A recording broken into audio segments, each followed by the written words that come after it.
in the chapter that I'm dealing with, Murray Rothbard wants to present a scientific economics. He says praxeology is a value-free economics.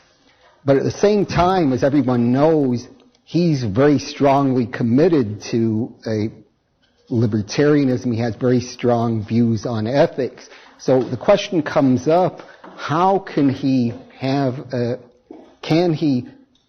if he sticks to being having scientific value-free economics, can he still have comments about ethical issues? Can he still make statements that in economics that somehow involve ethics? Can he say things that are in favor of the free market as he wants to do without transgressing value freedom? Now, judging by the very good questions that people submitted, I think a lot of the people here are interested in the notion of value freedom. So I want to say a little bit about that, the term wertfrei, value-free. Okay, now, when we say, talk about values, I think we can distinguish two senses of values, two things we might mean when we say science or economics specifically should be free, value-free.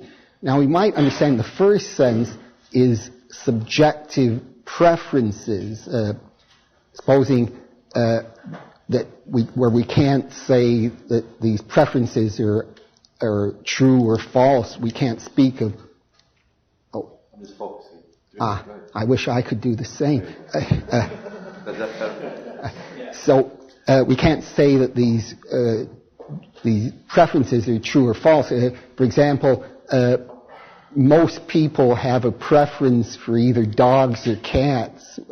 Some people like dogs better, others like cats better. We can't really say either group is right or wrong. It just each group has its own preference, or people have various preferences for food. We can't really say this person has the wrong taste in food just because they differ from the one I have. They just have subjective preferences. So we can see if you have preferences of that kind, you can see why you wouldn't want them in a scientific discipline, because we'd just be introducing arbitrary preferences. Science is supposed to be telling us about the nature of the world, how things really are. So we wouldn't want to have in the science any subjective preferences. But now we can distinguish a different sense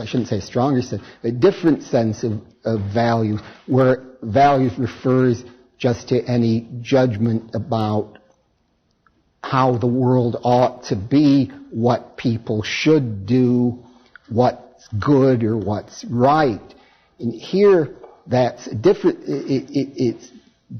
sense, because it doesn't, when we say that something is right or ought to be, it doesn't follow immediately that we're talking about a subjective preference in the first sense. It doesn't follow just from saying that something ought to be the case, that this is just an expression of personal preference that we can't say is objectively right or wrong.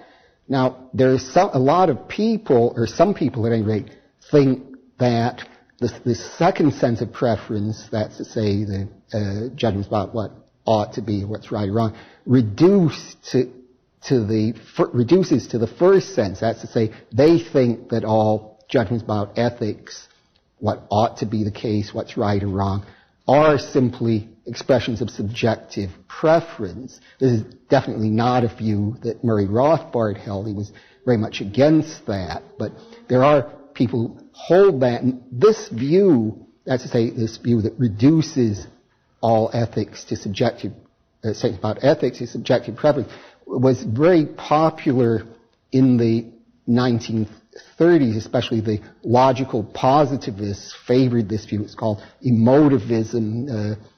A.J. Ayer wrote a famous book in 1936 called Language, Truth, and Logic, advocating this. And there was another book by Charles Stevenson, Ethics and Logic.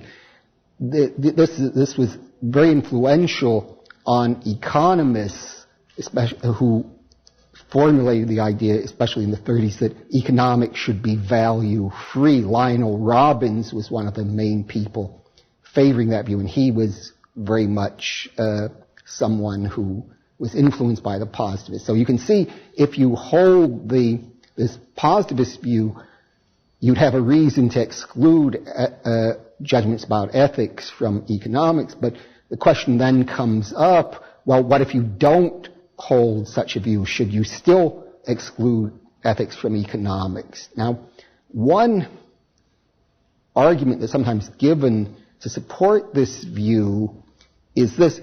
People will say you can't deduce a statement about what ought to be an ought statement just from descriptive statements, statement about what is. Or some people say you can't deduce a normative statement from a descriptive statement or set of descriptive statements. So this would be a reason for thinking there can't be an objective ethics, because no statement about what ought to be follows from descriptive statements or set of descriptive statements.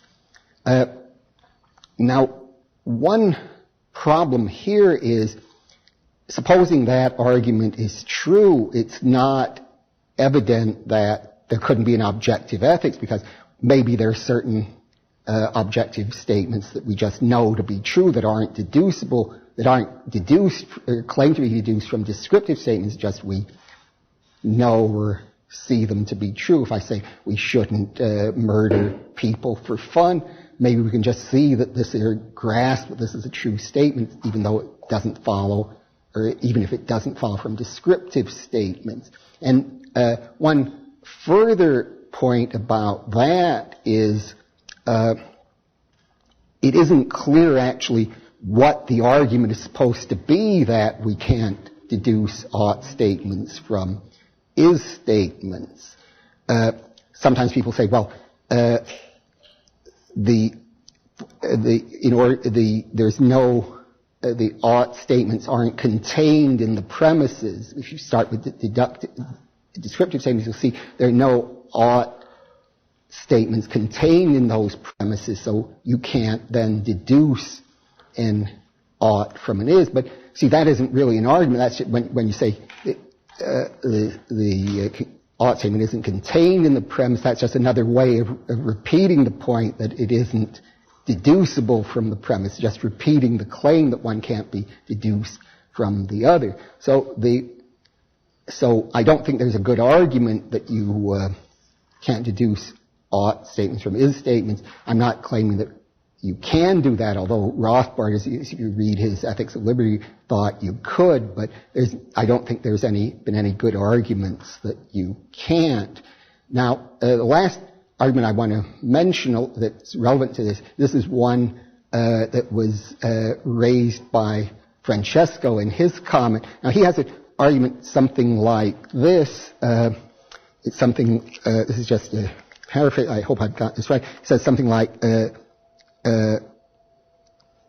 descriptive statements don't imply, how am I doing here?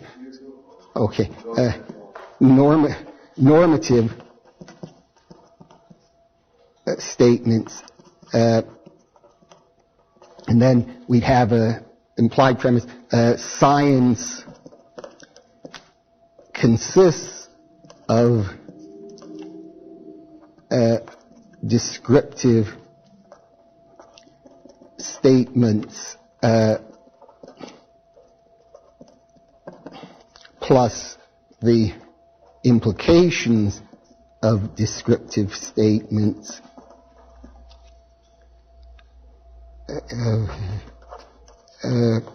descriptive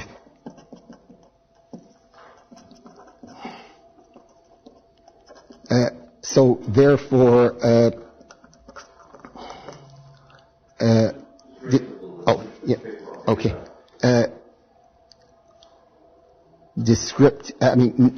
normative statements aren't part of science.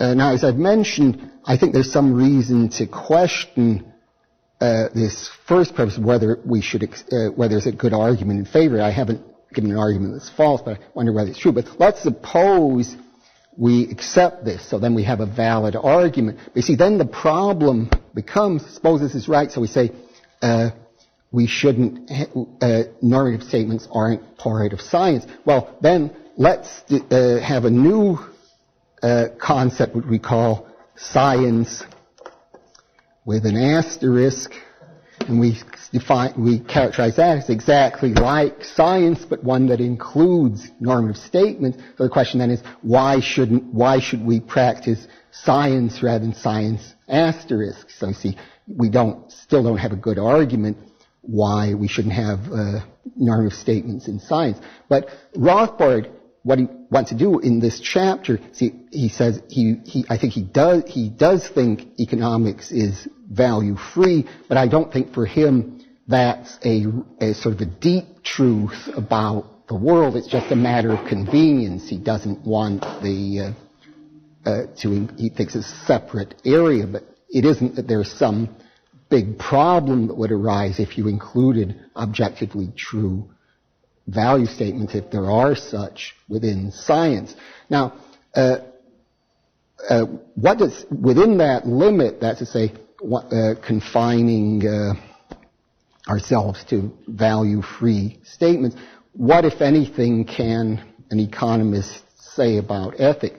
Well, he suggests there are two sorts of criticisms we can raise against anti-market arguments. One is what he calls an existential criticism. This is one where the argument rests on a false factual claim. For example, supposing someone said the free market is no good because it causes business depression. Well, we know from the Austrian theory of the business cycle that that isn't right, that depressions are caused by government expansion of bank credit. So this is so the claim then we can reject without making value judgments because it just rests on a false factual premise. Now the other type is, I think, is a very interesting philosophical one. He says that supposing you can show that a certain goal is impossible to reach, it's impossible goal, and we'll see later an example of the one that falls into it. He says, supposing we show that it's an impossible, a certain goal is impossible, then it would be irrational to try to achieve that goal.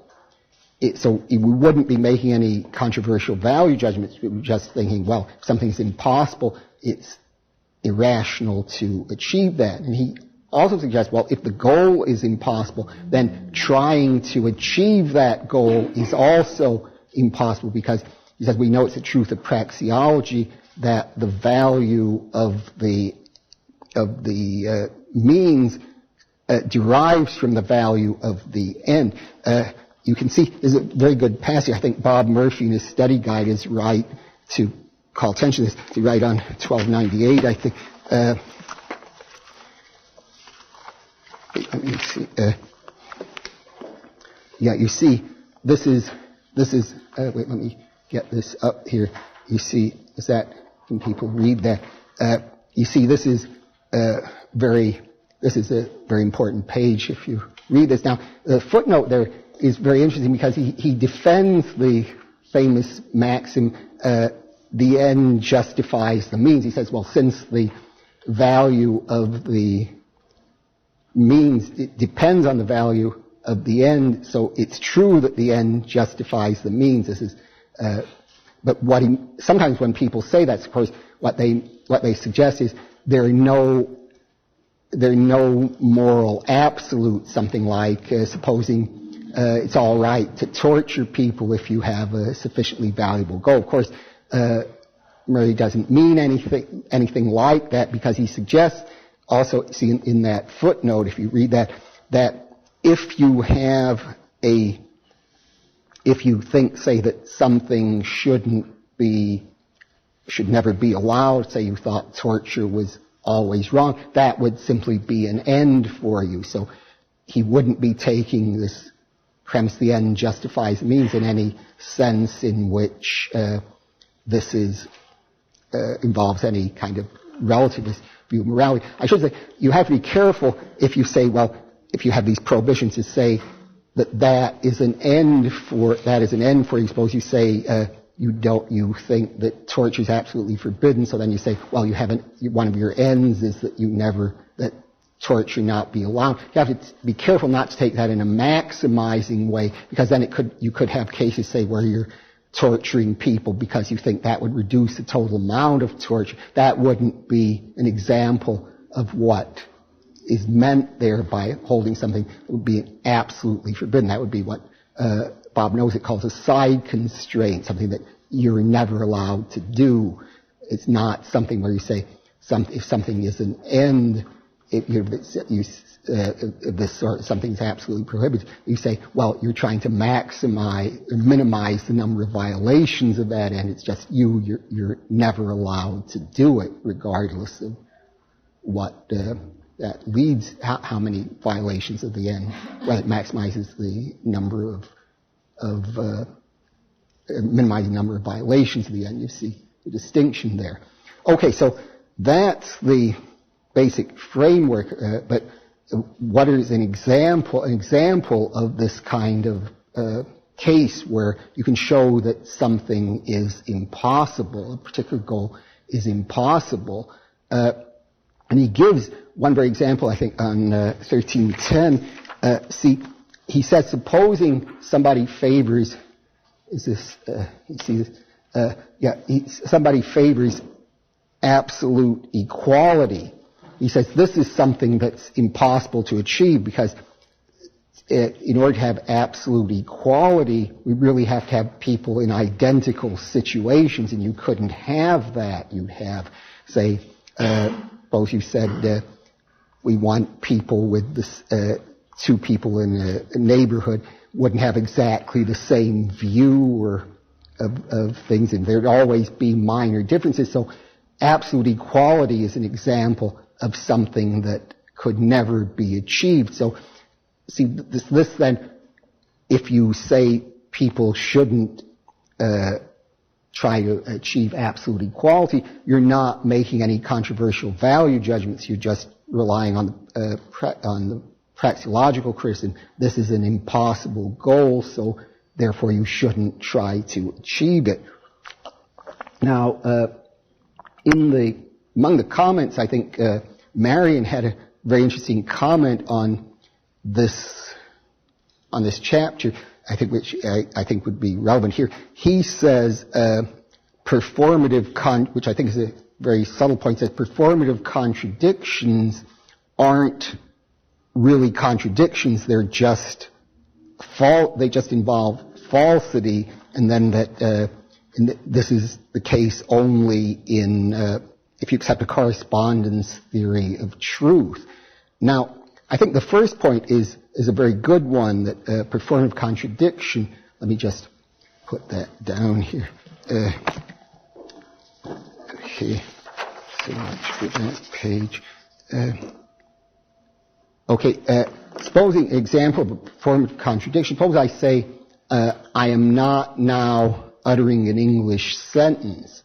Well, since I am, in saying that, uttering an English sentence, my saying that makes the sentence false. So, see, this is my saying or doing something makes the statement false. So that's a performative contradiction. And I think Marion is perfectly right that this doesn't establish that anything that's contradictory. It isn't contradictory. Say, my not uttering an English sentence is not a contradictory state of affairs. In fact, it's very often true that I'm not uttering an English sentence, like when I'm sleeping. But it isn't. So it's quite true that a performative contradiction doesn't doesn't show a contradiction, only demonstrates falsity. I don't think it's right that it only demonstrates falsity. You accept a correspondence theory of truth. I'd say if you have a theory of truth where performative contradiction doesn't come out false, you've got a wrong theory of truth. It would be kind of a bizarre theory of truth if my saying I'm not now uttering an English sentence could turn out to be a true statement. But in any event, the problem here, I'm not sure I'm understanding. I think the point is correct that performative contradiction doesn't establish contradiction. But you see, this isn't really relevant to Rothbard's point, because what Rothbard is talking about here is an impossible goal. This isn't a case of performative contradiction. It isn't that, say, people trying to achieve equality somehow brings it about that it's not possible for them to achieve equality. This isn't a performative contradiction. This is an outright impossible goal. I should say, Murray loved performative contradictions. When Hans Hoppe's argumentation ethics relies on performative contradiction at crucial steps. So when this came out, first I remember Murray was really enthusiastic. He would really get tremendously excited about that if he could find another good performative contradiction argument. This would really make his day. But this argument isn't one of them.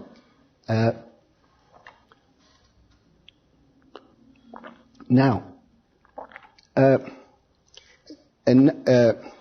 another type of argument, another criticism that I want to now deal with of the free market involved, what I think is one of the best insights in the book. It's one that's crucially relevant to modern political philosophy.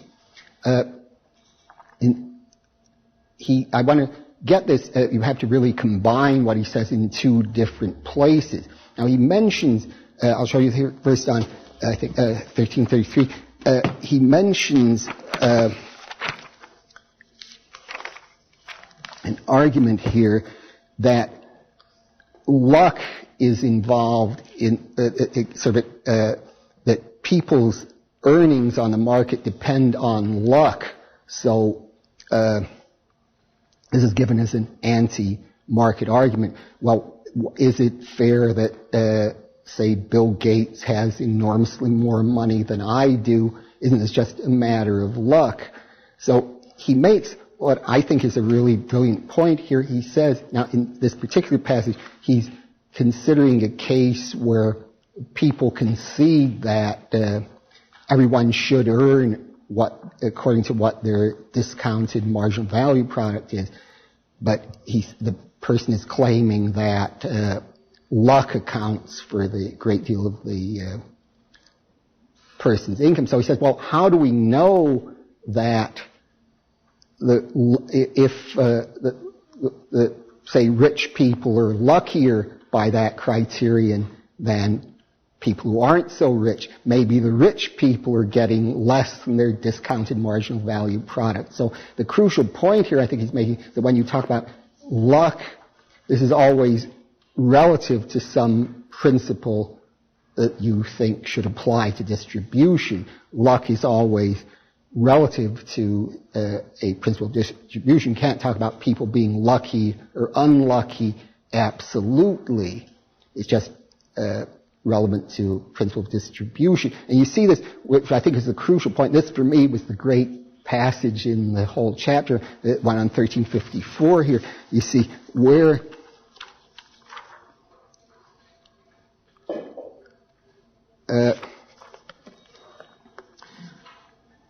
he says, you see down here in this third paragraph, where he says, some people argue that people don't deserve their incomes at all. Say what you get depends, say, on certain abilities that you have and certain talents you have.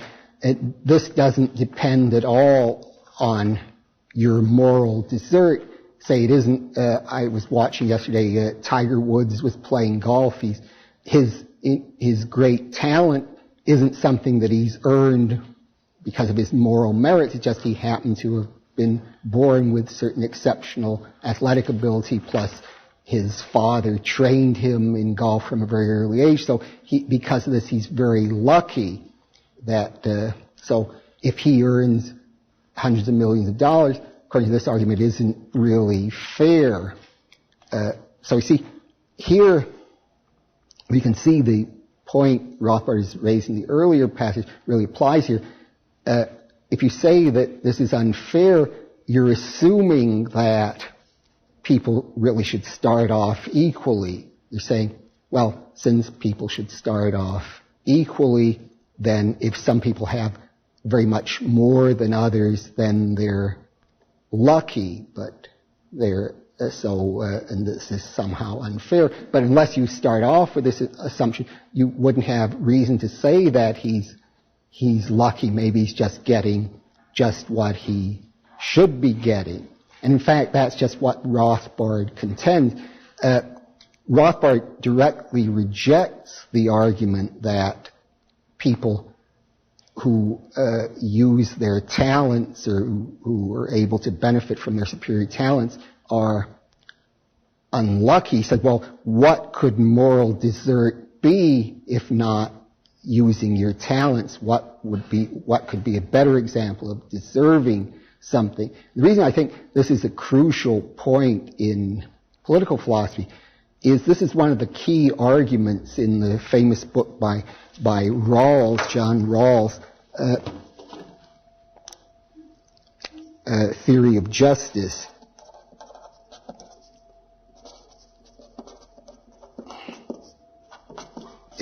Rawls uses just this argument. He said we don't deserve our natural talents because we don't acquire them through our moral merit. So as Rothbard points out, this view is sort of somehow assuming that you can strip someone's attributes altogether away from the person. We talk about the person apart from any of his abilities. You can say, well, is there supposed to be some core level at which we can talk about people deserving or not deserving their abilities? It doesn't really make sense.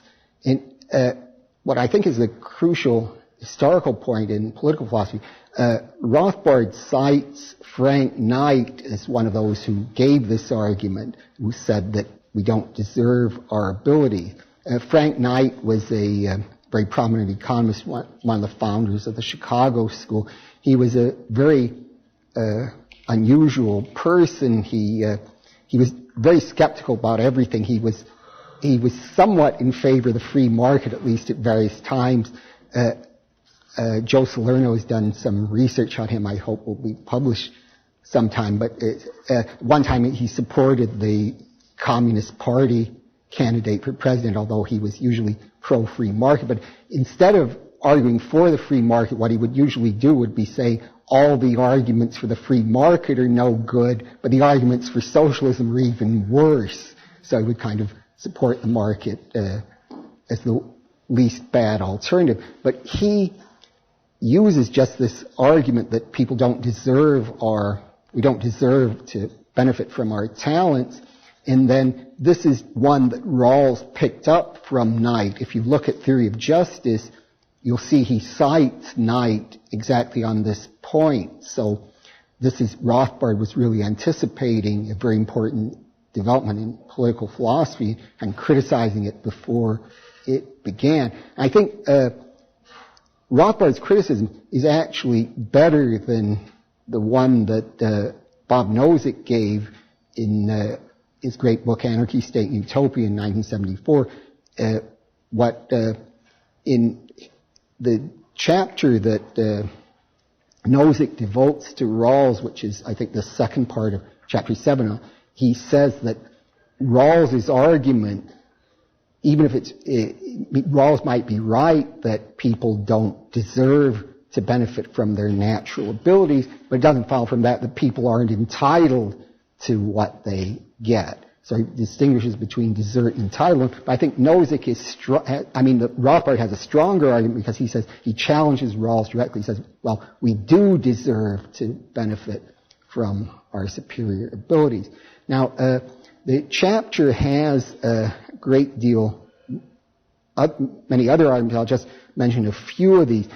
One anti-market argument that he talks about is this, that so each person in the market is trying to advance his or her own self-interest, where, of course, self-interest can include trying to benefit other people, but each person is trying to advance his interests, his or her interests, as he conceives of it. But supposing people don't get their interests right, supposing they make mistakes about their interests, maybe we should have the state come in and interfere with people's freedom so that they'll be acting in their own interests better than they would just if they were acting by themselves.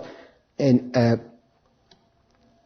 what Rothbard says there is, first, why should we think that the people that the state chooses as experts would be people who were devoted to the individual's interests? Wouldn't they be ones who would be fulfilling the purposes of the state?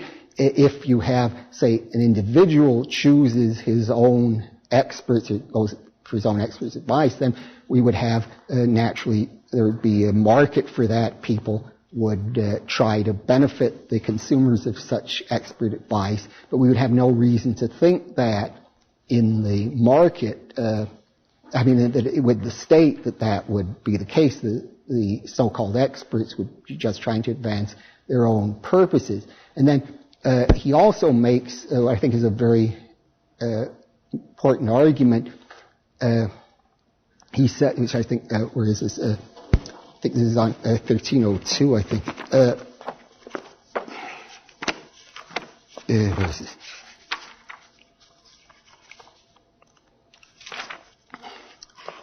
Okay, so you see, he says, well, isn't there a contradiction between the people who favor democracy and who also say that the state should promote this kind of expert advice that would interfere with people's choice? Because he says, well, how is it that people are supposed to be competent to choose the government? It isn't thought that they're so bad, that so incompetent, they're so unable to pursue their own interests that they choose the wrong experts for the government, but still they can't choose the right people in their own affairs. Now, Harry had a very interesting comment here. He wants to know, well, is it really so, is there really something contradictory in someone asking for expert advice? Doesn't it make sense to think that we could think other people are wiser than we are? And indeed, that does make sense, but that isn't what Rothbard is criticizing. He's not saying we shouldn't seek expert advice, just that there's a contradiction if you say that, or at least, I don't know if it's a formal contradiction, but at least there's some incongruity in suggesting that people should be able to choose the government, but not to choose their own expert advisors. I think I'll just conclude with two other criticisms that Rothbard deals with, or two other points. One I thought is a very interesting one. He says that, and sometimes you see people argue this way, you say, some people have much more market power than others, so that really when free market advocates say they want to prevent coercion or they're against coercion, they're not considering an important kind of coercion. For example, supposing, say, he gives a case someone is taking a job with the Ford Motor Company, supposing somebody said, well, considering that this is just one person and he's bargaining, let's assume there's no unions, he's bargaining with a gigantic company, really this person doesn't have any bargaining power, so isn't the Ford Motor Company coercing him? He has no choice but to accept the offer. And as Rothbard points out, he has a very good way of getting to the essence of a problem. He said, well, what's involved in this claim there's coercion? Supposing the person says, I don't like your wage offer, I want twice as much as you're offering me. Then the Ford Motor Company said, no, you either take what we're giving you or we don't offer you a job. In what sense is this coercive? It's just that the Ford Motor Company is saying, we won't deal with you except on certain terms. They're just refusing to make an exchange, say at double the wage rate. So it obviously refusing to enter into an exchange is not coercing people. If you force the Ford Motor Company to get into the exchange, then that's the case of coercion. It's not, Rothbard says you really have a choice between what concept of coercion you're using. If you want to admit that coercion, it either means stopping someone from violently interfering with somebody, which is the plain sense of the term, or it doesn't. You can't combine that with this other type of coercion. Say, well, you're also coercing people if you try to force them to do if you try to force them to get involved in exchange that they don't want you say, well, they're coercing people by refusing to engage in exchange. That isn't coercion at all. That's just something else. So you can't really combine the two senses there. Now, the last topic I'll mention, which I think is one of his very best contributions, is he thinks that that property rights aren't just a particular subspecies of rights. All rights, he suggests, can be analyzed in terms of property rights. And he gives the famous case that you're quoting from Oliver Wendell Holmes, where he said, where Holmes said free speech wouldn't defend the right of someone falsely to yell fire in a crowded theater. It's not incidentally to yell fire in a crowded theater. It's falsely to yell fire in a crowded theater. So what Rothbard says there, well, what's involved in the claim of free speech? It's that you have the right to speak freely on your own property. So the person who falsely yelled fire would be guilty of a property rights violation. So now what about supposing the theater owner, who's the owner of the property, falsely yelled fire? You could say, well, can Rothbard handle that case? And he says, yes, he can, because there he's committed fraud against the moviegoers, because what they've paid for is a ticket to an uninterrupted performance of the play, so he's committed fraud against them. So this is a very good example showing how what we would normally take to be right, not connected with property, free speech, involves property rights. So there are a great many other topics, but I think I'll finish now. I suppose I could finish by asking Bob Murphy to repeat the last few sentences of my talk, but I don't think I'll do that. Okay, thanks very much.